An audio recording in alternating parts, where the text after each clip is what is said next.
من جزيرة فقيرة يملأها البعوض إلى أقوى اقتصادات العالم، هكذا أسس لي كوان يو سنغافورة التي نعرفها اليوم. wadayaal ku soo dhawaada barnaamijkeennii faallada isbuuca toddobaadkan waxaynu ku qaadaadhigaynaa sidee ayay jasiiradii kaneecada badneyd ee Malaysia cayrisay oo ka saartay midowgooda ku noqotay dal ka mid ah dunida koowaad yaase dhabaha guusha qaasiyay maxaanse ka baran karnaa.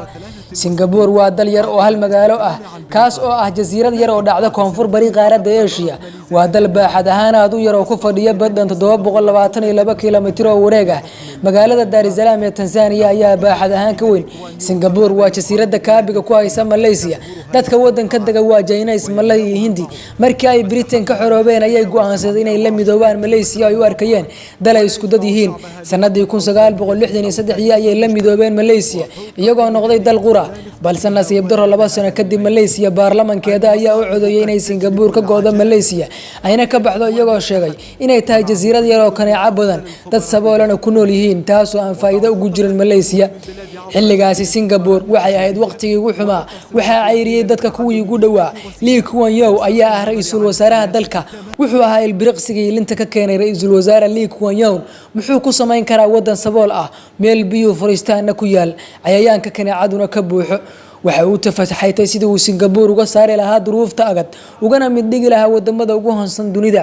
Lee Kuan Yew muddo badan ayuu arrinkaasi ku mashquulsanaa dalkana kama uusan bixin.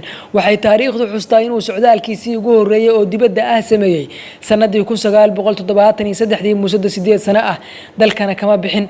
Lee Kuan Yew sanadii 1990 ayuu xilka ka degay isagoo loo aqoonsaday aabihii wadanka, wuxuuna sababay Singapore inay noqoto maanta xarun caalami ah oo hoy u ah waxbarashada, madadaalada, dhaqaalaha, daryeelka caafimaadka, raasamalka, hal abuurka, saadka, wax soo saarka, tiknoolajiyada, dalxiiska, ganacsiga iyo gaadiidka. wadanku wuxuu ku jiraa heerarka caalamiga ah waxaana loo aqoonsaday inay tahay Singapore dal haysta tiknoolajiyada ugu sareysa taasoo mar walba diyaar ah.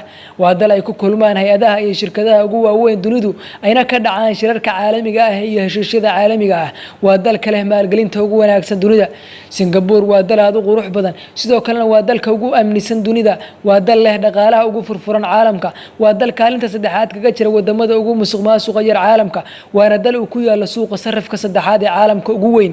dalku wax khayraad ma lahan oo xitaa ma lahan dhul beereed ay wax ku beertaan. khudaarta laga isticmaalo oo idil waa mid dibadda kaga timaada.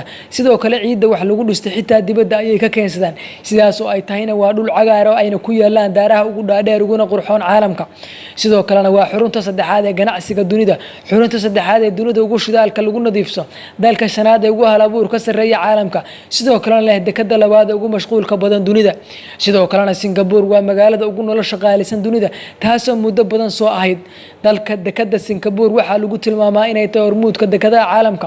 si lamida garoonka diyaaradaha ee Changi ee Singapore waa kan ugu wanaagsan dunida. diyaaradda Singapore Airlines waa diyaaradda ugu wanaagsan caalamka iyadoo sanadkii hore loo doortay inay tahay tan caalamka ugu wanaagsan. heerka horumarka aadanaha Singapore waa dalka sagaalaad ee caalamka ugu horeeya. wadanku waa dal ka mid ah kuwa ugu dhaqaalaha badan caalamka. dhaqaalaha dalku wuxuu kor u dhaafayaa 370 bilyan oo dollar kaas oo ka mid ah 30 dal ee ugu horeeya dunida. sidoo kalena dalku waa kan saddexaad ee ugu hodansan dunida. dakhli sanadeedka soo gala dadka Singapore waa 98,000 sanadkii. waa dal aad ugu horumaray hanaanka waxbarashada jaamacadaha Singapore waa tan ugu wanaagsan guud ahaan Asia. sidoo kalena daryeelka caafimaadka ayaa aad u wanaagsan. dadka reer Singapore waxaa la tilmaamay in cimrigoodu gaaro ilaa 80 sano celcelis ahaan. wadanka waxaa ku nool 5.7 milyan oo qof, 39 dadkaasi waa ajaanib. dalka degan oo ku shaqeysta 4 luuqadood oo rasmi ah ayaa looga hadlaa. wadankii la cayriyay ee kaneecada iyo faqriga hoyga u ahaa maanta waa mid hormuud u ah dhaqaalaha, tiknoolajiyada, aqoonta iyo hal abuurka dunida. waxaa heerkaas gaarsiiyay in loo arko inuu ahaa hogaamiyihii ugu wanaagsanaa qarnigii 20aad. waa Lee Kuan Yew. Singapore waa tusaalaha dal kasta oo xaaladiisu ka soo bilaabatay meel liidata. waa tusaale dunidu eegato. haddii aan Soomaali nahayna waa tusaale aad u wanaagsan oo ay waajib tahay inaynu cashar ka barano kuna dayano. fadlan warbixintan haddii ay ku anfacday la wadaag asxaabtaada. mahadsanid.